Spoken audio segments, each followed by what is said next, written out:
नमस्कार, देवभूमि के दंगल में आप सभी का स्वागत है। मैं हूं आपके साथ यशी शुक्ला और देवभूमि के दंगल में आज हम बात करेंगे विधानसभा में बवाल, विपक्ष के सवाल।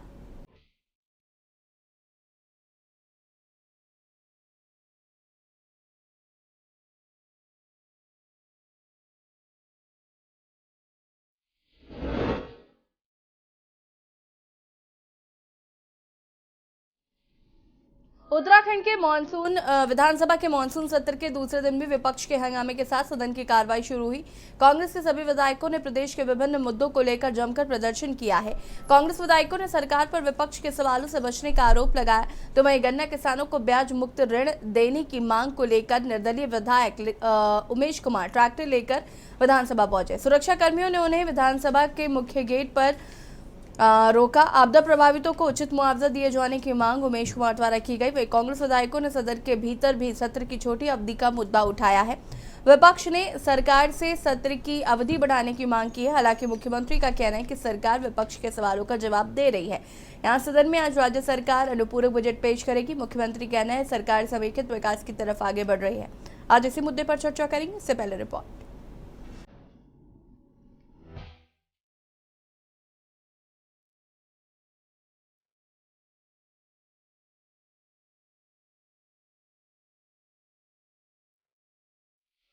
उत्तराखंड विधानसभा के मानसून सत्र के दूसरे दिन भी विपक्ष के हंगामे के साथ सदन की कार्रवाई शुरू हुई। कांग्रेस के सभी विधायकों ने प्रदेश के विभिन्न मुद्दों को लेकर जमकर प्रदर्शन किया। कांग्रेस विधायकों ने सरकार पर विपक्ष के सवालों से बचने का आरोप लगाया है। वहीं कांग्रेस विधायकों ने सदन के भीतर भी सत्र की छोटी अवधि का मुद्दा उठाया। विपक्ष ने सरकार से सत्र की अवधि बढ़ाने की मांग की है। हालांकि मुख्यमंत्री का कहना है कि सरकार विपक्ष के सवालों का जवाब दे रही है। वहीं सदन में आज राज्य सरकार अनुपूरक बजट पेश करेगी।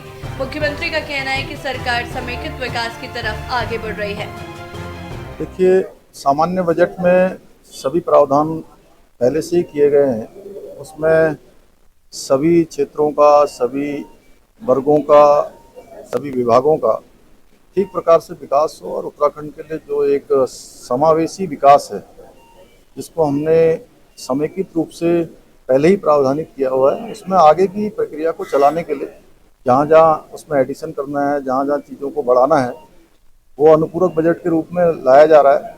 और उसके आने के बाद जो हमारे पहले से प्रावधानित चीज़ें हैं, उनको तेज़ी से गति मिलेगी। उत्तराखंड का विकास आगे बढ़ेगा। ऐसे क्षेत्र जहाँ पर विकास की आवश्यकता है, ऐसे क्षेत्र जहाँ पर और उन्नयन की आवश्यकता है, उन सभी को आगे बढ़ाने के लिए काम होना है। ये हमारा सबसे पहला मुद्दा है कि सदन का सत्र की अवधि बढ़ाई जाए, जिससे कि उत्तराखंड की जनता के मुद्दों को विधानसभा में उठाया जा सके। अतिक्रमण, आज अतिक्रमण के नाम पर पहाड़ को, तराई को उजाड़ा जा रहा है। जब मर्जी आए बुलडोजर निकाल कर लोगों को हटा दिया जा रहा है।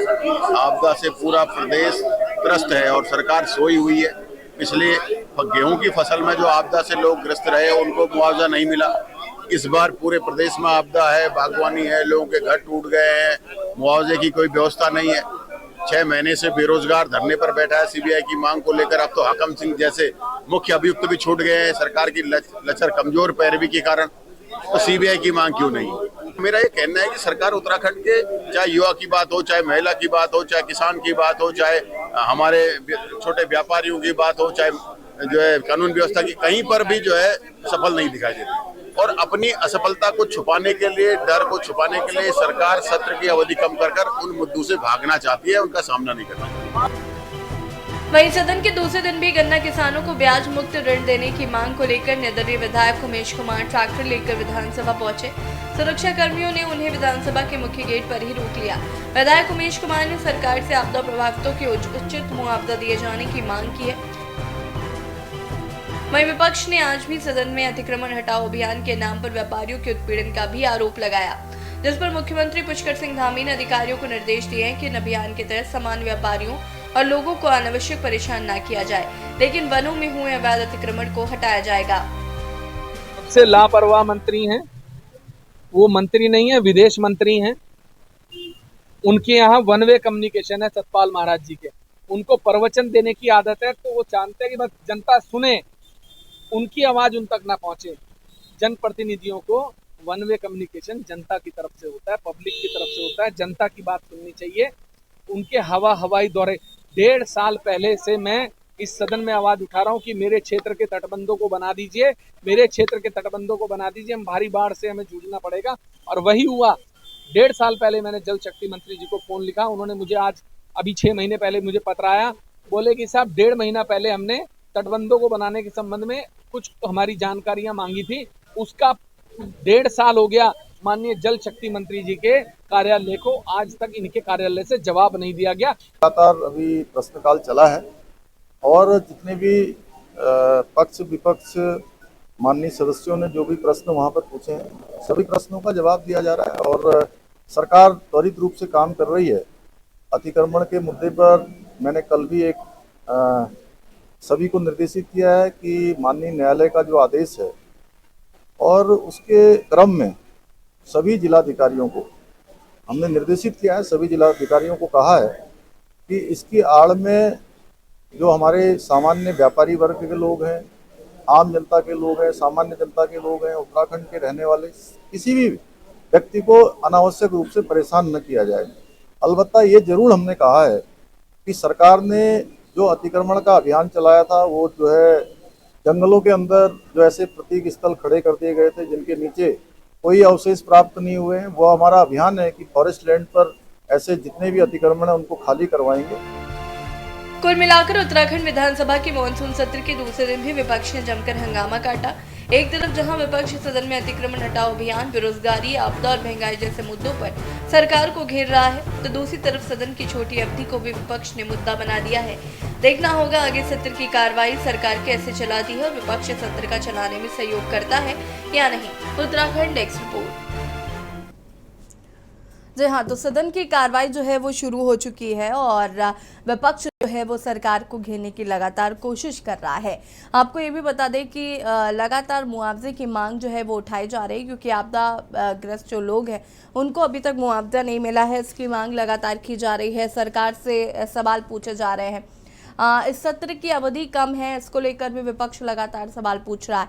आज हम इसी पर चर्चा करेंगे। मेहमान हमारे साथ जुड़ चुके हैं, उनसे आपका परिचय करा देते हैं।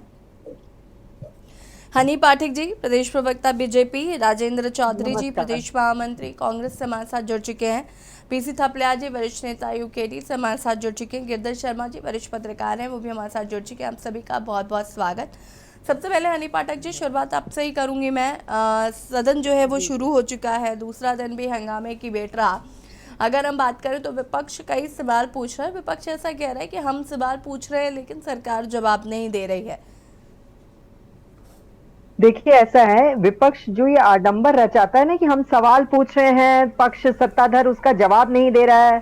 तो यशी जी, इससे पहले वाली डिबेट जो आपके साथ हमारी हुई थी और उसमें ये साफ था कि जब सदन सत्र चल रहा था, मानसून सत्र चल रहा था, तो उस समय यही विपक्ष वहां भाग रहा था, सवाल पूछ कायदे से बैठ के पूछ नहीं रहा था और कोई भी नतीजे पर निकल नहीं रहा था। आज फिर ये नया झूठा वो आरोप लगा रहा है, क्योंकि अब इनके पास कोई मुद्दा नहीं है, विशेष कोई चीजें है नहीं ऐसी जो जनता के सामने ये लेकर आए, कोई सच्चाई नहीं है ऐसी जो ये जनता के सामने लेकर जाए। तो शांति प्रिय वातावरण है तो कुछ ना कुछ उल्टा बोलना है, तो ये अब इस चीज को इस तरीके से बोल रहे हैं। तो कुछ ना कुछ इन्हें ऐसा बोलना है जो कि भ्रामक स्थिति पैदा करे, तो वही भ्रामक स्थिति अब ये पैदा कर रहे हैं। इनके पास मुद्दे क्या है बताइए? बार बार रोजगार रोजगार चिल्लाते थे। उत्तराखंड अब दूसरे नंबर पे रोजगार देने में राज्य बना है, तो अब ये वो भी नहीं बोल सकते। बार बार बेरोजगारी आंदोलन की बात करते हैं। क्या कांग्रेस के सभी वरिष्ठ पदाधिकारी बेरोजगार हैं क्या, जो बेरोजगारी आंदोलन में खड़े होकर चले जा रहे हैं बार बार बार बार? इनको किस बेरोजगारी आंदोलन वालों ने बुलाया जो वहां पर जाके धरना देकर चले आते हैं?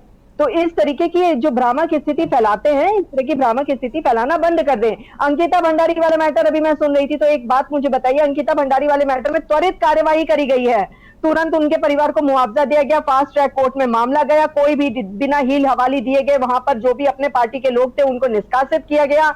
इस तरीके की सारी चीजों का स्टैंड तुरंत की तुरंत लिया गया। लेकिन मैं पूछना चाहती हूं, जब हल्द्वानी में नन्ही परी का कांड हुआ था तो हफ्ता 10 दिन तक कोई भी एफआईआर क्यों नहीं दर्ज हुई थी? उस समय क्या वो लड़की नहीं थी? लड़की लड़की में भेद ये लोग क्यों करते हैं? अभी राजस्थान और पश्चिम बंगाल वगैरह में निर्वस्त्र करके जो परेड कराई गई, उस समय इनके सत्र में हंगामा क्यों नहीं होता? तब मुंह में दही क्यों जम जाती है? इस तरीके की बातें करें लेकिन सोच समझ कर करें। मुझे पता है कि गठबंधन में है ये, लेकिन जब गठबंधन में भी है तो बेटी बेटी में फर्क करना बंद कर दे, ये बेटी बेटी की रोटी सेकना बंद कर दे। चलिए ठीक है। राजेंद्र जी जी। क्या कहना चाहते हैं? किस बारे में? हनी पाठक जी कह रही हैं कि आप बेटी बेटी में फ़र्क करते हैं, तमाम चीज़ें उनके द्वारा कही जा रही हैं, या विपक्ष के पास वाकई मुद्दे नहीं बचे हैं कि आपको पूछना पड़ रहा है कि किस बारे में बात करें? नहीं, अब मुद्दे तो हैं, आप इनसे सवाल पूछोगे कुछ और जवाब देंगे कुछ। कौन सा सवाल कुछ पूछ के कौन सा सवाल का जवाब कुछ दिया गया? मुझसे यशी शुक्ला जी ने जवाब पूछा कि सत्र में क्यों हंगामा हुआ गया और क्या है, तो अभी आपके ही चैनल के द्वारा दिखाया गया यशी जी कि उसमें वो धरने पर बैठ के कह रहे हैं कि ये मैटर है, ये मैटर में पूछा जा रहा है। मैंने पॉइंट टू पॉइंट सभी चीजों का लाइन बाय लाइन सीक्वेंस में जवाब दे दिया आपको। कौन से लीक से हट के जवाब दिया बताइए मुझे। अब अगर कोई बीच में इंटरप्ट ना करे तो यशी मैं कहूँ। हाँ राजेंद्र जी। ऐसा है, मुख्य सवाल जो है वो बाढ़ से संबंधित। जब हरिद्वार में बाढ़ आई तो मैं आपके चैनल के माध्यम से कुछ सवाल पूछना चाहता हूँ। क्या कोई इंटरिम रिलीफ फंड सरकार ने दिया? नंबर 1। किसानों का जो पशु चारा था सारा जो है बर्बाद हो गया, गल गया, उसके लिए क्या इन्होंने जो है पशुओं के लिए चारा दिया? गौधन के लिए कोई चारा दिया? नहीं दिया।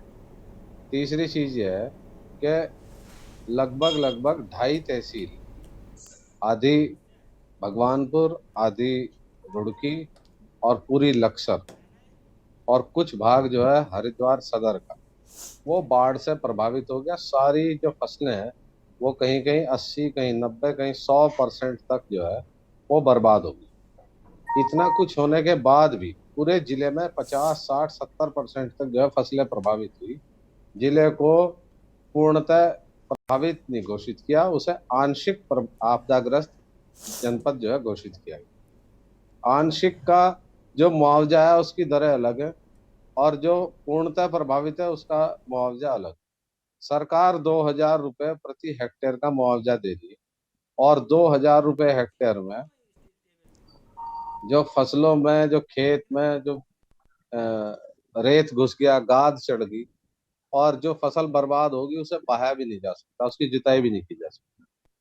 जहां तक सवाल है कि लॉ एंड ऑर्डर का, तो सरकार को कई बार कहा गया, माननीय महामहिम महोदय से भी अनुरोध किया गया और अंकिता भंडारी मामले में सरकार के मुंह में दही जम गई और सरकार ने आज तक नहीं बताया कि वो वीआईपी कौन है जिसे बचाने का प्रयास किया जाए।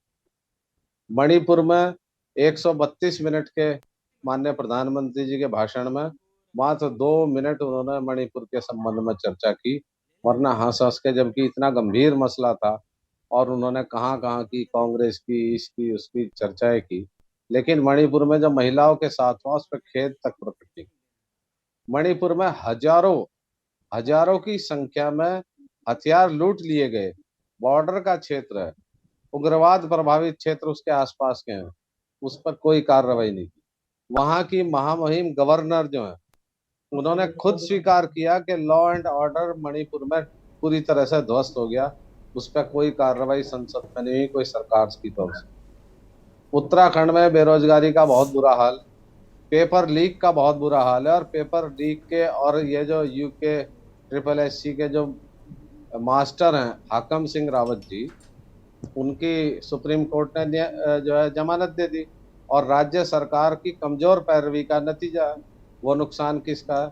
उत्तराखंड में पहले सेना की ओपन भर्ती होती थी, गढ़वाल में, पौड़ी में, कुमाऊं में, आज वो नहीं हो रही। पिछले 5 साल से कोई भर्ती नहीं हो रही। अग्निवीर योजना में अभी बागेश्वर के एक युवा ने आत्महत्या कर ली चंद रोज पहले। तो ये सरकार हर मोर्चे पे विफल। इस सरकार को अब सत्ता में बने रहने का कोई अधिकार नहीं है, मेरा ऐसा मानना है। चलिए ठीक है हनी जी, मैं आऊंगी बस सारे लोगों के पैनलिस्ट के रिएक्शंस के बाद आपके पास आती हूँ। संगीता शर्मा जी प्रदेश प्रवक्ता आम आदमी पार्टी से भी हमारे साथ जुड़ चुके हैं। संगीता जी आपका भी बहुत बहुत स्वागत है। क्या कहना चाहेंगे? सदन की कार्रवाई जो है वो 2 दिन से जारी है। एक तो कम समयावधि, कहा जा रहा है कि विपक्ष के सवालों का जवाब सरकार नहीं दे रही, तमाम मुद्दे हैं जिन पर बात नहीं कर रही है। क्या कहना चाहेंगे इस पर? देखिए यशी जी, जो हरिद्वार का मामला है और लगातार उस पर बात हो रही है, वहां बाढ़ आई, किसान बिल्कुल त्राहिमाम है वहां के। और देखिए जो उनके मुआवजे की बात हो रही है वो 1100 रुपए 2500 रुपए बात हो रही है। इतने कम में वो किसान क्या करेगा, कैसे अपनी फसल को दोबारा जिंदा करेगा? ना वो बीज मुहैया करा पा रहा है अपने लिए, ना वो उसके जो ऋण उस पर है उस पर भी बैंक जो है वो लगातार बैंक के कर्मचारी दबाव बना रहे हैं कि ऋण अदा करो। आप देखिए कि सुभाष चंद्रा जी का 5,000 करोड़ का लोन माफ हो सकता है, लेकिन जो हमारे गरीब किसान हैं उनका लोन ये सरकार माफ नहीं कर सकती, क्योंकि ये केवल पूंजीपतियों की सरकार है। आप देखिए कि एक किसान की मृत्यु जो है वो अपनी फसल देख करके हो गई, क्योंकि वो ये दर्द बर्दाश्त नहीं कर पाया, उसे दिल का दौरा पड़ा और उसकी मृत्यु हो जाती है। तो कितनी संवेदनहीन सरकार है कि जब बाढ़ प्रभावित किसानों की फसल हुई और पूरी 100% तक फसल कुछ इलाकों की बर्बाद हो गई, उसके बाद भी इतना कम मुआवजा देने की बात हो रही है। आप देखिए कि कितनी महंगाई है, बीज कितना महंगा है, खाद कितनी महंगी है, अगर हम बात करें तो जुताई कितनी महंगी है, किसान कैसे मुहैया कराएगा? तो ये जो सरकार है यशी जी, ये बातें तो बहुत बड़ी बड़ी करती है, दावे भी बहुत करती है, लेकिन सारे खोखले के खोखले, धरातल पर कुछ और ही होता है। आज वहां पर लगातार विधानसभा के आगे देखिए तो धरना प्रदर्शन जारी है, चाहे वो ओपनल कर्मी हो वो अपनी मांगों को लेकर धरनारत है, चाहे वो किसान हो वो अपनी मांगों को लेकर धरनारत है। तो ये कहते हैं कि इनको शौक है। अरे भाई आप सारी चीजें दे दीजिए, किसी को धूप में जाने का शौक नहीं है, किसी को आंदोलन करने का शौक नहीं है, लेकिन जब जनता परेशान होगी, त्राहिमाम होगी, तो वो किससे कहेगी? जो जिसको सरकार में बिठाया, जिसको वोट देख करके सत्ता दी, उसी से कहेगी। ये कहते हैं कि शौक है। और देखिए अगर विपक्ष का कोई भी व्यक्ति जाकर के उनके साथ खड़ा होता है तो ये विपक्ष की जिम्मेदारी है, और विपक्ष को अपनी जिम्मेदारी निभानी चाहिए, और जो भी त्राहिमाम है उसके साथ खड़ा होने का उनका अधिकार है। तो भाजपा सरकार का चाल चरित्र चेहरा दूसरा ही है, ये दिखाते कुछ है करते कुछ है। हमने 700 किसानों की शहादत भी इन्हीं की सत्ता में देखी है, पूंजीपतियों के लोन माफ होते इन्हीं की सत्ता में देखे हैं, और गरीबों को महंगाई की मार झेलते हुए भी यशी जी इन्हीं की सत्ता में देखा है। तो आज जनता जो है, इनको डर है कि अब सत्ता हमारे हाथ से खिसक जाएगी, क्योंकि 2024 बहुत नजदीक है, और इनका चेहरा जो है वो जनता के सामने अब उजागर हो चुका है। यशी आप देखिए कि इनकी तो ये उत्तराखंड में हर मामले में फेल है। ये रोजगार की बात तो बहुत करते हैं, आज रोजगार किसको इन्होंने रोजगार दे दिया? पहाड़ों की क्या स्थिति है, पहाड़ों पर जानवरों की क्या स्थिति है? आप देखिए किस तरह से उसको भी कंट्रोल नहीं कर पा रहे, लोगों पर लगातार बाघ हमला कर रहे हैं, लोगों के परिवारों को उसको सहन करना पड़ रहा है। ये हर मोर्चे पर फेल है। केवल यहाँ कौन पनप रहा? भूमाफिया, खनन माफिया। विकास हो रहा है तो केवल उनका हो रहा है। जनता आज बहुत त्राहिमाम है। ठीक है, पीसी थपलियाल जी। मैडम, हमारे देश में राम राज्य आ रखा है, और राम अगर दिल्ली में बैठते हैं तो हनुमान उत्तराखंड में है, और उनको कोई मतलब नहीं है जब तक भगवान की कृपा है। तो अगर वो हार जाते हैं तो फिर भी जीत कर मुख्यमंत्री बन जाते हैं। और कुछ भी हम बोले, पूरा विपक्ष कुछ भी बोलता रहे, बागेश्वर से जीत होगी इन्हीं की। तो कहने का मतलब ये है कि ये लोग वो लोग हैं जिनको जनता से कोई मतलब नहीं है।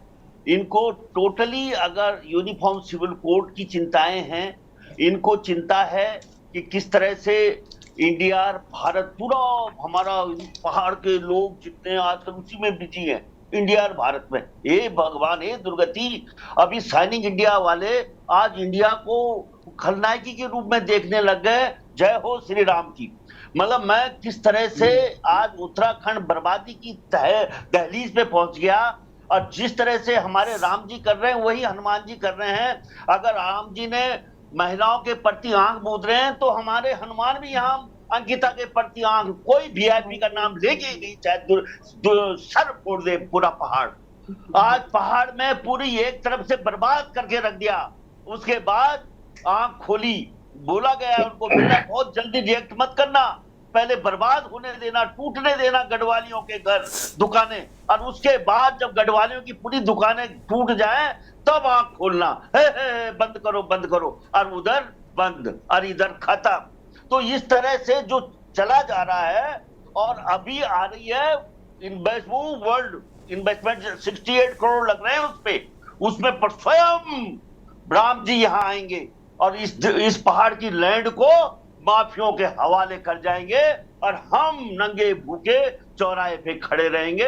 राम राम, अच्छे दिन आएंगे, अच्छे दिन आएंगे, अच्छे दिन आएंगे करके हम हिंदू बनने की चाह में अपना अंत देखेंगे। अंत, हमारा अस्तित्व तो खत्म है, हम कहीं के नहीं रहे मैडम। हमारा अस्तित्व तो इस तरह से खत्म हो चुका है। मैं बोला नहीं कि हम कुछ भी बोल दे जनता को, जनता इन्हीं के पाले में खड़ी है। तो इनको जिताने वाले श्री राम अगर जब तक केदारनाथ को बर्बाद करके रख दे, जो इस तरह से आज बद्रीनाथ खत्म है। आज अगर सनातन धर्म की बात करोगे तो सनातन धर्म पे बड़ा भारी प्रश्न चिन्ह लग गया केदारनाथ में, जब शंकराचार्य की मूर्ति को बाबा केदार से ऊंचा कर दिया गया है। ये तमाम सवाल आज हमारे यहाँ, आज कोई नहीं पूछ रहा है कि किस तरह से सनातन धर्म की अगर कोई केंद्र है तो उत्तराखंड है, और उत्तराखंड आज चुप है। आज वो सनातन वो करुणानिधि के बेटे ने क्या बोल दिया, करुणानिधि के बेटे ने क्या बोल दिया, वही आज पूरे हिंदुस्तान की चर्चा का विषय बन गया है। कितना कमजोर हो गया मेरा भारत, कितना कमजोर हो गया मेरा उत्तराखंड। मेरे उत्तराखंड के बुद्धिजीवियों को किसी देवता ने हरण कर लिया है, हरण। आज कोई मुंह ही नहीं खोल रहा है कि असली सनातन हो गया। रुक है जाइए और हनी नकली जी, सब आपको पेशेंस से सुनते हैं, आप भी थोड़ा सुन लीजिए। बर्बाद करके रख दिया है। चलिए जो ठीक है, पेशी थपलियाल जी, मैं वापस आऊंगी आपके पास, उसके बाद हनी जी ठीक है। आपका रुख करेंगे। सभी लोग हमारे साथ बने रहिए। और देवभूमि के दंगल में आज हम बात कर रहे हैं विधानसभा में एक तरफ जहां सदन मानसून सत्र की कार्रवाई शुरू हो चुकी है, तो वहीं दूसरी ओर विपक्ष के सवाल भी जारी हैं। चर्चा हम इसी पर कर रहे हैं, मेहमान लगातार हमारे साथ बने हुए हैं। और मैं यहाँ पर गिरधर शर्मा जी का रुख करना चाहूँगी, जो कि हमारे वरिष्ठ पत्रकार हैं। गिरधर जी, कैसे देख रहे हैं इस बार के मानसून सत्र को? क्या विपक्ष अपना मजबूत पक्ष जो है वो सदन में दिखा पा रहा है? साथ ही साथ हमेशा हमने देखा है कि यहाँ पर सदन की कार्रवाई ज़्यादा दिन तक नहीं चल पाती है। क्या इस बार लगता है संभावनाएं हैं कि ये सदन की कार्रवाई चल पाएगी और ज्यादा दिन के लिए चल पाएगी?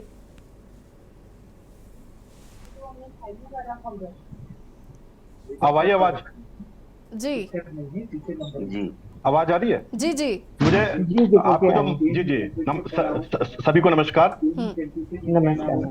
वो मुझे थपलियाल जी की बात से शुरू करूंगा मैं। थपलियाल जी ने बहुत अच्छी बातें कही कि आंदोलन जो है यहाँ का हो, जो जितनी विपक्षी पार्टियां वो जमकर आंदोलन नहीं कर पा रही है, बल्कि जो आंदोलन कर रहे हैं, चाहे उपनल के हैं, चाहे उसमें जाके वो अपना प्रतिभाग करते हैं। खुद आंदोलन मैं ये सोचता हूँ कि अगर किसी भी प्रकार की कोई कष्ट है, और कष्ट है वास्तव में उत्तराखंड में इस टाइम, जैसे कि उत्तराखंड में बाढ़ इस बार बहुत ज्यादा आई, और उसको उस बाढ़ से काफी खेत खलिहान, रुड़की, भगवानपुर और इधर प्लेन्स के साइड में काफी नुकसान हुआ। लेकिन कहाँ सोई हुई है पार्टी, कहाँ सोई हुई है बीजेपी, कांग्रेस कहाँ सोई हुई है, अन्य विपक्षी पार्टियां, समाजवादी पार्टी है, बसपा है, वहां तो बसपा भी है। ये लोग क्यों नहीं है एक जन आंदोलन करते? लेकिन हाँ, उपनल के इनके जो किसानों के आंदोलन में जाके भागीदारी करते हैं। ये लोग खुद अपना आंदोलन क्यों नहीं बनाते इस बात पे कि सरकार के ऊपर वजन जाए कि क्या नाम है, मुआवजा ज्यादा दिया जाए, जैसे कि इनकी मांग है कि मुआवजा कम दिया जा रहा है हेक्टेयर के हिसाब से 2000, 1500 या 2500। लेकिन मुझे तो लगता नहीं कि कोई खुद ये खाली डिबेट के अलावा कहीं और मांग उठाते हो, या ज्यादा से ज्यादा उपनल किसान के आंदोलन में जाकर भागीदारी करते हो, अपना आंदोलन नहीं बनाते। एक तो मुझे इस बात का बड़ा दुख है। दूसरा, जो सत्र है उसका समय अगर विपक्षी दल मांग कर रहे हैं और उन्हें लगता है, सरकार को लगता है कि कुछ मांगे रह गई हैं या कुछ और बातें रह गई हैं या कुछ और उत्तराखंड के प्रति जो और ज्यादा संवेदनाएं होनी चाहिए या कुछ विषय छूट गए हैं, उन पे अगर 1-2 दिन का सत्र बढ़ाया जाए विपक्ष की मांग पर तो कोई दिक्कत भी नहीं है। लेकिन अगर खाली आंदोलन ही किया जाए, खाली धरना प्रदर्शन के लिए ही समय बढ़ाया जाए, यह भी न्यायोचित नहीं है कि हमें तो धरना प्रदर्शन करना है। अगर कोई विषय है तो मैं अभी लाइव देख रहा था, कल भी मैंने लाइव देखा, कल तो ज्यादा नहीं लेकिन आज भी लाइव देखा मैंने, तो प्रीतम सिंह और विपक्ष के नेता कई मांग उठा रहे हैं अपनी, ऐसी बात नहीं, उन मांगों को, लेकिन अगर कुछ बातें हैं बची हुई और कुछ बातें ऐसी हो सकती हैं, तो अगर विपक्ष पूरा जोर लगाए, तो अगर सरकार में थोड़ी भी संवेदनशीलता होगी तो समय बढ़ाया जा सकता है। इसमें कोई दो राय नहीं है, क्योंकि आपस में मिलकर ही बढ़ाना है इन्होंने जी। लेकिन मुझे ये दुख होता है, थपलियाल जी ने कर लो, ये भी एक सोचने का विषय है कि भारतीय जनता पार्टी को क्यों वोट दे रही है? क्या कोई जादू कर दिया है या खरीद लिया है? उन्हें खरीदा नहीं है। आप लोग, विपक्षी लोग जो है कुछ कर नहीं पा रहे हैं, इसलिए भाजपा को वोट मिल रहा है। मेरा तो ये साफ कहना है। विपक्ष सोई हुई है, यूकेडी सोई हुई है, सब सोए हुए हैं, दूसरे के आंदोलन में हाथ सेकते हैं, अपने आंदोलन को कोई नहीं जगा रहा। मैं ये सवाल राजेंद्र जी आपसे पूछूंगी, लेकिन उससे पहले हनी जी अपनी बात को पूरा करें आप। देखिए ऐसा है यशी जी, अब मैं शुरुआत से आती हूँ। राजेंद्र भंडारी जी, संगीता शर्मा जी, सबकी बातों पे अब मैं एक एक करके आती हूँ। राजेंद्र भंडारी जी जो बोले अभी बात, वीआईपी के नाम का खुलासा, वीआईपी के नाम का खुलासा जज करेगा, सारी चीजों की तफ्तीश वो देखेगा, सारा चीजों को देखने का काम जज करेगा। वी आर नॉट जज, इनसे ये बोल दीजिए। मुंह में दही हमने नहीं जमाई है। इससे पहले एक मैटर को लेकर जब वहां पर गए थे इनके लोग हाई कोर्ट में, तो वो मुंह की खाकर वहां से आए थे और उनको ये कहा था कि एसआईटी की जांच सही दिशा में चल रही है, इसमें कोई भी गलती नहीं हो रही है। तब ये मुंह की खाए थे और मुंह की खाकर वहां से आए थे, शायद इनको याद होना चाहिए। ये बातों को घुमा देते हैं तुरंत। इनको मैंने जब अभी नन्ही परी वाली हल्द्वानी की कांड के बारे में बताया, उस समय इन्होंने बात घुमा दी। अब मैं आती हूं दूसरी बात थपलियाल जी पर। थपलियाल जी, मेरी आधी बातों का जवाब तो आपको गिरधर शर्मा जी ने दे दिया होगा।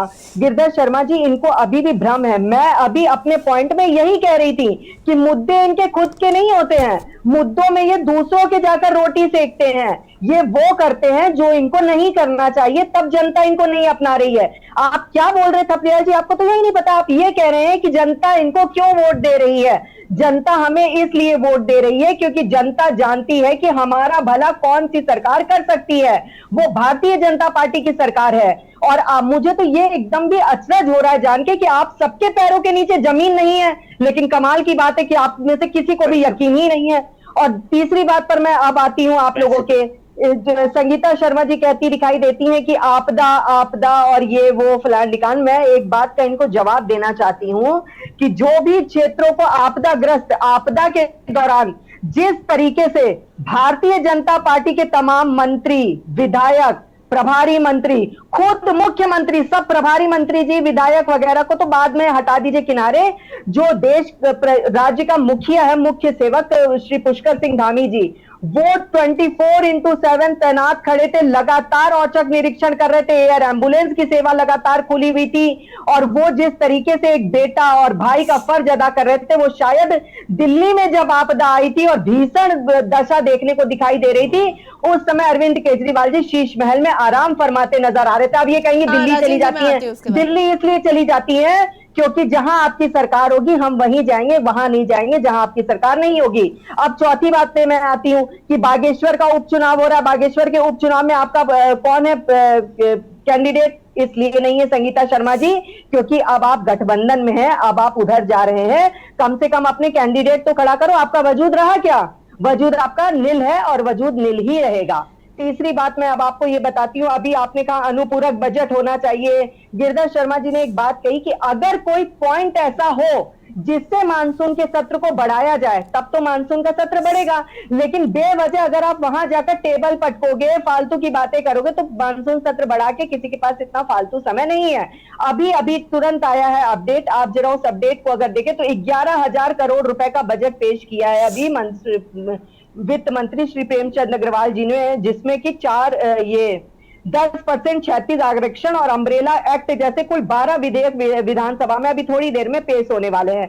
मुझे एक बात बताइए, उत्तराखंड आंदोलन में सबसे बड़ी भूमिका किसकी रही है? उत्तराखंड आंदोलनकारियों की रही है। इससे पहले कांग्रेस की पूर्ववर्ती सरकार में कितनी ज्यादा चिंता रही है इन लोगों को उत्तराखंड आंदोलनकारी में। राजेंद्र भंडारी जी तो उत्तराखंड के आंदोलनकारी रहे हैं। राजेंद्र चौधरी जी है वो। एक सेकंड रुकिएगा हनी जी, अब आप राजेंद्र चौधरी जी फटाफट अपनी बात को पूरा करें। नहीं, अभी मेरी बात कंप्लीट हुई। एक सेकंड हनी जी, मैं आती रहूंगी, अब मैं आती रहूंगी। सबके रिएक्शंस हो चुके हैं, अब मैं आती रहूंगी आपके पास।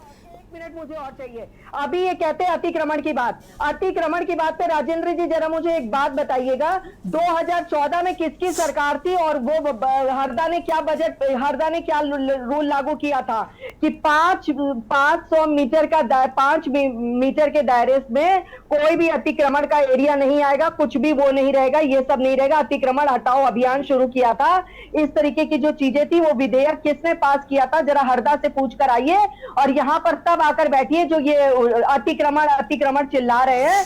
तो ये बीज किसके द्वारा बोया गया है और किसने बोया? हरदा से पूछिए, मनन करिए, विदाउट अल्प ज्ञान यहाँ आकर बात करिए। चलिए ठीक है राजन जी। यशी, एक तो मैं इन्हें कहना चाहूंगा हनी बहन को, आप सुनिए ध्यान से मेरी बात। कोई भी जज जांच नहीं करता, जज करता है फैसला। जांच करती है इन्वेस्टिगेशन टीम, चाहे वो पुलिस हो। इन्वेस्टिगेशन टीम के जांच करने के बाद इन्वेस्टिगेशन टीम में कोई कमी नजर आती है तो उसका फैसला करना जज का काम होता है, और इन्वेस्टिगेशन टीम वहां पर जब जब कोई चीज लेकर जाएगी तो वो चीजों को तय करेगा जज। अगर आपको तो न्यायपालिका पे ही सवाल उठाना रहता है, आप मुंह पे काला पट्टा बांध के बैठ जाते हैं। आपको है किस चीज से नहीं आपत्ति? न्यायपालिका पे आरोप लगाते दिखाई देते हैं, सीबीआई पे आरोप लगाते दिखाई देते हैं, ईडी पे आरोप लगाते दिखाई देते हैं, आप हर चीज पर आरोप लगाई देते दिखाई देते हैं। आपको किसी भी प्रणाली पे भरोसा नहीं रहा राजेंद्र जी। और अब ये भी कह दीजिए कि 2014 में जो सड़क के दोनों और 5 मीटर की भूमि पर किसी तरह के निर्माण अतिक्रमण दायरे में नहीं होंगे, ये हरदा ने लाया था कि नहीं लाया था? बताइए। आप क्या कर रहे हैं? राजनीतिक रोटी सेक कर अतिक्रमण वाली बातों को ले रहे हैं, राजनीतिक रोटी सेक रहे हैं। बेटी बेटी में फर्क हनी पाठक जी, दूसरों को बोलने का मौका भी तो दीजिए प्लीज। राजेंद्र जी, तो मेरी बात का जवाब तो ये लोग देना, और मैं इनकी हर बात का एकदम पॉइंट टू पॉइंट जवाब दूं। ये कौन सी बात होती है यशी जी? जरा इसका भी जवाब दे दीजिए। राजेंद्र जी,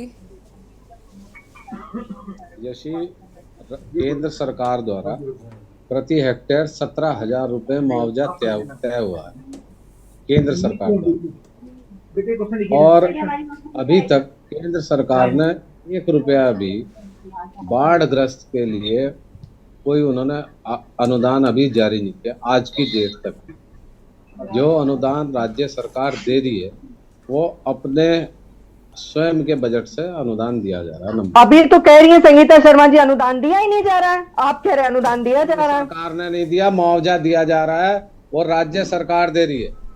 सरकार तो भारतीय जनता पार्टी की ही दे रही है ना, कि कांग्रेस की दे रही है, भाई कि आम आदमी पार्टी की दे रही है? मुश्किल है काम। यशी जी, हमें तो माफ करो, आप ये सुनने को तैयार नहीं है बिल्कुल। गजब की माला जपते हैं आप लोग। जी से कर लो, हम सुनते रहेंगे। हनी पाठक जी प्लीज। कितने कंफ्यूज है यशी जी, मुझे हंसी आने लगती है इन लोगों पर। आप बताओ ना, इंटरिम रिलीफ फंड में कितना पैसा दिया?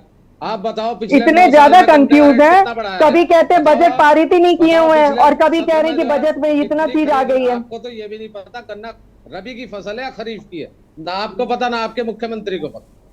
सब पता है, बताऊं इस पे करूं आपके साथ डिबेट? चलिए यशी जी, आज रबी और खरीफ की फसल पर डिबेट में इनके साथ Pathak ji please, I decide this. Rajendra ji, 1 बीघा गन्ना बोने पे 10,000 रुपए से ज्यादा की लागत आती है, और वो जो तैयार फसल है उसे वो किसान दोबारा से उसे खेत को जोत के दोबारा फसल बोएगा, यानी जहां उसकी लागत 10,000 थी वहां उसकी लागत अब 22,000 हो जाएगी, क्योंकि 2-2.5 हजार में उसे दोबारा से उसे खेत को प्लेन करना पड़ेगा। तीसरी चीज क्या है, जो राज्य सरकार कोई भी हो, भाजपा की हो, कांग्रेस की हो, आम आदमी पार्टी की हो, कम्युनिस्ट की हो, किसी की भी हो, सरकार अपनी जनता की सेवा के लिए होती है। जो बिन बोलते जानवर थे उनके लिए बताया जाए कि कितना जो है घास, कितना भूसा, कितना हरा चारा इस राज्य सरकार ने उपलब्ध कराया, एक ग्राम नहीं उपलब्ध कराया।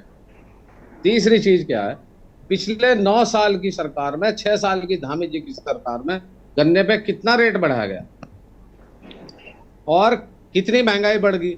जो डाई का कट्टा 950 रुपए का था, आज 1800 रुपए का है। इन्हें जो मजदूरी 250-300 रुपए थी, आज 450 है, और मजदूर खेत का काम करने के लिए तैयार नहीं है। शहर में जाएगा, खाली बैठेगा, वापस आ जाएगा, लेकिन काम नहीं कर रहा। क्यों? क्योंकि जो है इस समय खेत किसान के प्रति सरकार का कोई ध्यान ही नहीं है। ठीक है, हनी पाठक जी, बजट आ गया यशी जी, मैं आपको सुना दूं, बजट आ गया सारा। राजेंद्र जी इस बात को कह रहे हैं कि किसानों के प्रति सरकार जिम्मेदार नहीं है। यशी जी, जो ये बातें कह रहे हैं उसमें सारा बजट मेरे उसमें आ गया है, कि जो बजट पेश किया गया उसके सारे प्रावधान आ गए हैं। सुन लीजिए कि बजट में कितनी अच्छाई आई है, अगर सुनने का आपको है कि हाँ ठीक लगा आपको तो। भारत सरकार के अवस्थापना कार्यों के निर्माण हेतु प्राप्त धनराशि के अंतर्गत लगभग 600 करोड़ का प्रावधान किया गया है राजेंद्र जी, और इससे कितना ज्यादा फायदा राज्य की जनता को होगा इसका आप जरा सा अनुमान लगाइए तो आपको पता लगेगा। जल जीवन मिशन के अंतर्गत पूंजीगत कार्य हेतु लगभग 765 करोड़ का प्रावधान किया गया है। जल जीवन मिशन कितना ज्यादा जरूरी है जनता के लिए, जरा आप इसको भी देखिएगा।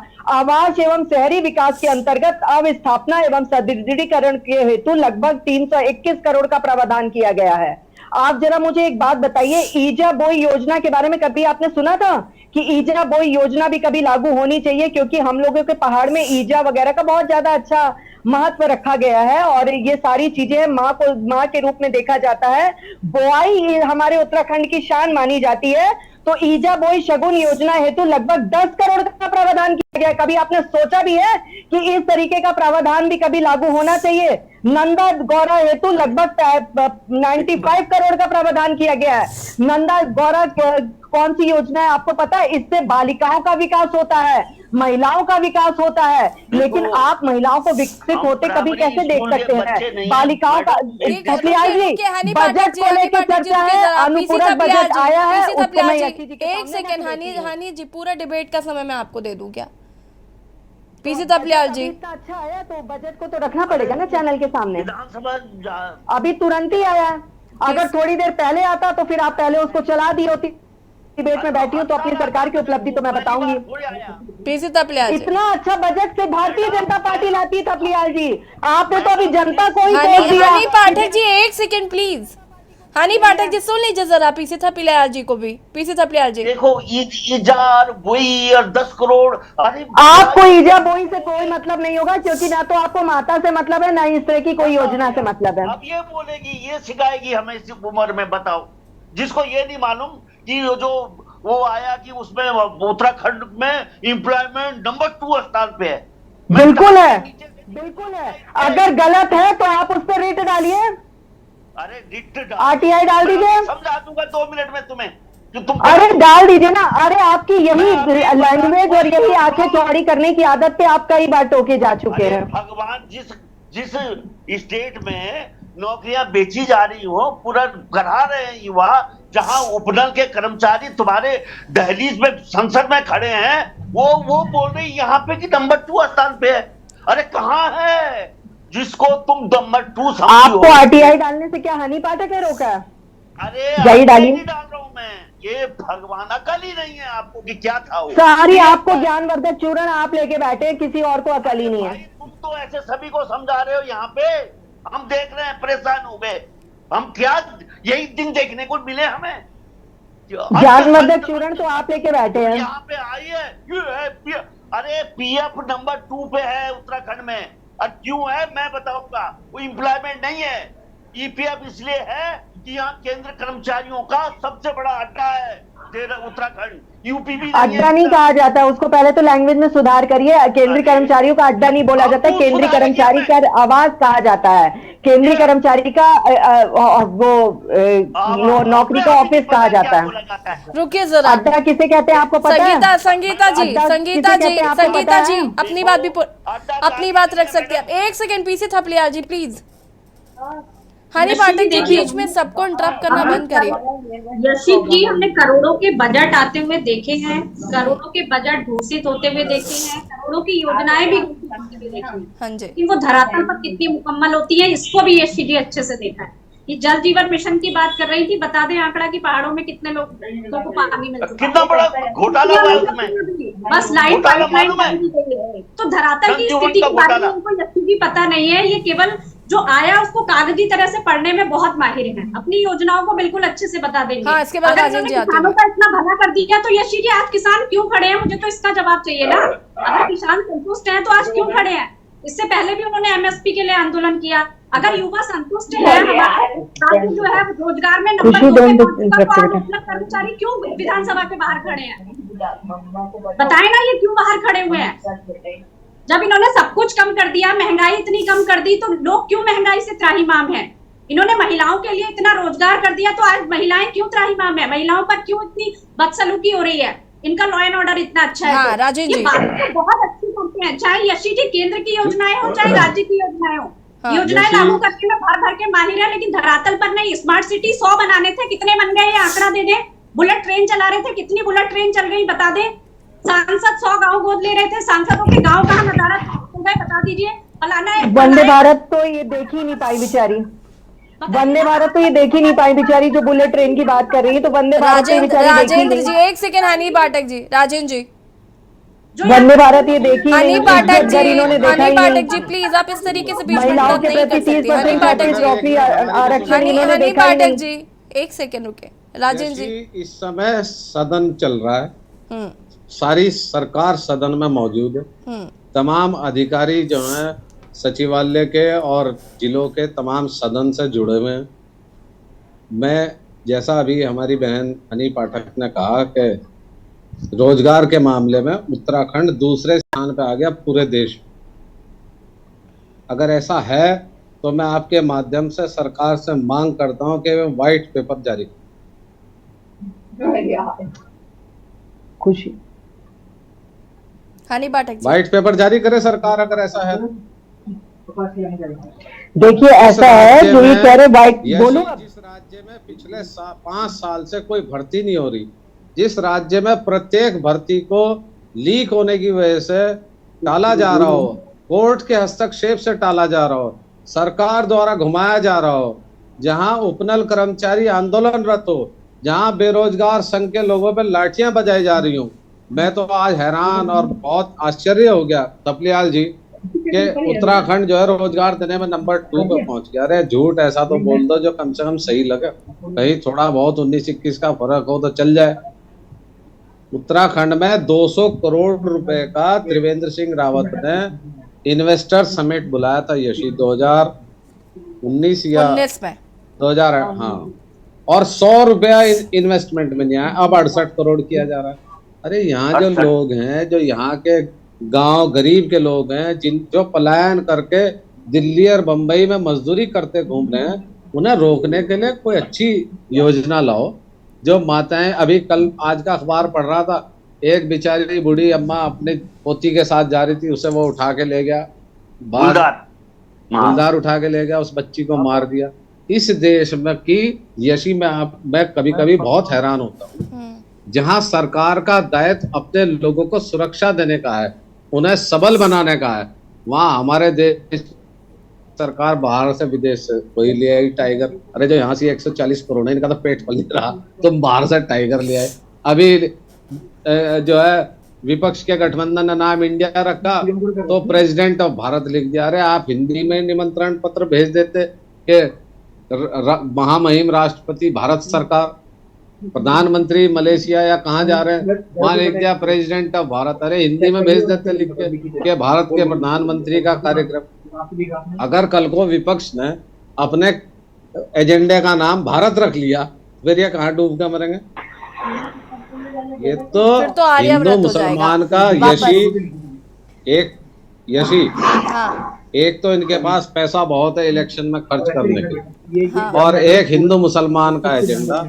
इससे देश को बचाओ। चलिए, इनके पास पैसा है वो उसका इस्तेमाल कर रहे हैं, आपके पास भी तो मुद्दे हैं, आप उनका इस्तेमाल करके उनको हराने की कोशिश करें। नहीं, ये पैसा इनके पास आया कहाँ से, सवाल तो इस बात का है कि जो कांग्रेस 65 साल राज करके उसके पास 200 करोड़ हैं, ये 9 साल में 5000 करोड़ कहाँ से पहुंच गए। सवाल तो इस बात का है। हर जिले में इनका कार्यालय खुल गया, कहाँ से खुला भाई। चलिए राजेंद्र जी, देखिए ये केंद्र के मुद्दे हैं, राज्य के मुद्दों पर हम फिलहाल बात कर लें, ज्यादा बेहतर होगा। राज्य हाँ जी, क्या कह रहे हैं, जवाब देती हूँ मैं इनकी बात का कि इनके पास पैसा कहाँ से आया, इनका सवाल है। नहीं, अब मैं जवाब दे रही हूँ। अरे मैं जवाब दे रही हूँ, मैं क्या हूँ मुझे पता है, मैं महिला हूँ, मैं पुरुष हूँ, मुझे पता है, मैं फीमेल ही लिखती हूँ अपने नाम के आगे। चलिए मैं मुझे जवाब देने दीजिए। तो पुरुष पे कैसे, जब मेल फीमेल आता है ना तो मैं फीमेल पे राइट करती हूँ। अब शांत हो जाइए, मैं जवाब दे देती हूँ। ये कह रहे हैं इनके पास पैसा बहुत है, पैसा कहाँ से आया। अरे जो बात का अब मैं जवाब दे रही हूँ ना, सुन लो ना, मैं जवाब दे रही हूँ, सुन लो। अब आप ये कह रहे हैं कि इनके पास पैसा बहुत है, और मैं पूछना चाहता हूँ, मेरी आवाज बहुत ज्यादा तेज है राजेंद्र जी, आप बीच में बोलते भी रहेंगे तो भी मेरी आवाज जनता सुनती रहेगी। ये कहते हैं कि हमारे पास पैसा बहुत है, और मैं पूछना चाहता हूँ कि इनके पास पैसा कहाँ से आया। जब आप जो पूछोगे उसका जवाब, जो बेफिजूल की बात होगी उसका जवाब मैं क्यों दूं। मैंने तो कहा नहीं, या भारतीय जनता पार्टी के किसी भी प्रवक्ता से लेकर किसी ऊपर के आला केंद्रीय मंत्री से लेकर किसी मंत्री ने, किसी ने भी नहीं कहा कि हमारे पास पैसा बहुत है। तो आपका ये बेफिजूल के सवाल का जवाब हम क्यों दें कि हमारे पास पैसा बहुत है? क्योंकि पैसा है ही नहीं। हमें लोग खुद सपोर्ट करते हैं, हमें लोग खुद लाइक करते हैं, हमें लोग खुद वोट देते हैं। जिस जनता को आप बेवकूफ बताते हो वही जनता हमें अपना आशीर्वाद देती है और सत्ता में बैठाती है। दूसरी बात मैं आपको जवाब देती हूँ, आप कहते हैं महिलाओं के लिए कुछ नहीं किया। महिलाओं का उत्तराखंड आंदोलन बनाने में सबसे अग्रणी भूमिका निभाई है। उनके लिए धरातल पर 30% सरकारी नौकरी में 36 आरक्षण देने वाला उत्तराखंड प्रथम राज्य बना है। दूसरी बात मैं आपको दिखाती हूँ, कहते हैं धरातल पर, अभी कह रही थी संगीता शर्मा जी, कुछ भी नजर नहीं आता है। धरातल पर आपको क्या नजर नहीं आता? गोल्डन कार्ड की योजना नजर नहीं आती क्या? अटल आयुष्मान योजना नजर नहीं आती कि आपको ये जो महिलाओं का 36 आरक्षण की योजना नजर नहीं आती कि आपको आयुष्मान की योजना नजर नहीं आती कि फ्री की कोविड वैक्सीन की किट नजर नहीं आई कि आप लोगों को जो ये पशुपालन मंत्री जो भी निर्णय लिए चारा से लेकर हर चीजों की योजना का वो नजर नहीं आया कि गौ संरक्षण आयोग ने जो कार्य किए वो नजर नहीं आया, जो इज्जत घर प्रोवाइड हुए सभी महिलाओं को वो नजर नहीं आया। आपको नजर क्या नहीं आया अब मैं बताती हूँ। आपको नजर नहीं आया पश्चिम बंगाल में निर्वस्त्र करके भेंट चढ़ाई गई वो महिला टीचर हनी पाठक जी, हनी पाठक जी, हनी पाठक जी, हनी पाठक जी, हनी पाठक जी, आप जानती हैं कि आप बहुत लाउड है, इसका मतलब ये नहीं है कि आप इस बात का फायदा उठाएंगी। और लोगों को भी उतना ही मौका मिलना चाहिए। Honey Pathak ji, Honey Pathak ji, Honey Pathak ji, Honey ji please, Honey ji please, Honey ji I am requesting you please. मेरे बीच में किसने इंटरप्ट किया यशी जी? हनी जी वेट, हनी जी, हनी जी, हनी जी, जाता है क्या आई एम रिक्वेस्टिंग यू? मेरे बीच में किसने इंटरप्ट किया ये बताइए। हनी जी, किसने कहा? हनी जी जवाब दीजिए। हनी जी, शुक्ला जी ने कहा हनी जी, जवाब दीजिए। हनी जी, हनी जी पहले मेरी बात सुन लीजिए। आप जब भी कोई बोलता है बीच में इंटरप्ट करती हैं ना, जब आप कंटिन्यू बोलना शुरू करती हैं उसके बाद मैं आपको इंटरप्ट करना शुरू करती हूँ। आपको ये भी पता है, अच्छे से पता है कि इस डिबेट में सबसे ज्यादा आपको मौका मिला है बोलने का, क्योंकि आपने किसी और को बोलने ही नहीं दिया, आपने किसी और की नहीं सुनी। आपने किससे कहा कि हनी जी जवाब दीजिए? ठीक है, देखिए हनी जी ठीक है, अगर वो अपना पॉइंट भी रख रही है, आपको ये पता है ना कि आप बहुत लाउड है, उनकी आवाज वैसे भी नहीं आई। जब जवाब मैं दे रही थी तो मुझे पूरा जवाब देने देती। चलिए ठीक है, हनी जी ठीक है, हनी जी, संगीता जी। आप बीच में मेरे किसने बोला यशी जी जरा ये बताइए? बहुत ज्ञान बांट रही है, ज्ञानवर्धक चूरन खा के मेरे बीच में तो इंटरप्ट ये करी थी। तभी आप ज्यादा झूठ बोलने में माहिर हैं। बिल्कुल नहीं, शीश महल दुनिया देख रही, और वहां जो जेल में बैठे हैं ना दारूबाज मंत्री आपके, उसको भी दुनिया देख रही है। अखबार आज बता रहे हैं कि किस तरह। और सबसे ज्यादा वो जो आपका चला था ना निंजा है ऐप, प्रदूषण मुक्त का निंजा टेक्निक वाले ऐप जो चलाए थे, उसमें करोड़ों रुपए का घोटाला पूरी जनता ने देखा है। तो चलिए हनी पाठक जी ये बताइए, हनी पाठक जी बोलना कैसे सीखे? ये अरविंद हनी पाठक जी इस पर सर्टिफाइड कोर्स सिखाते हैं। हनी पाठक जी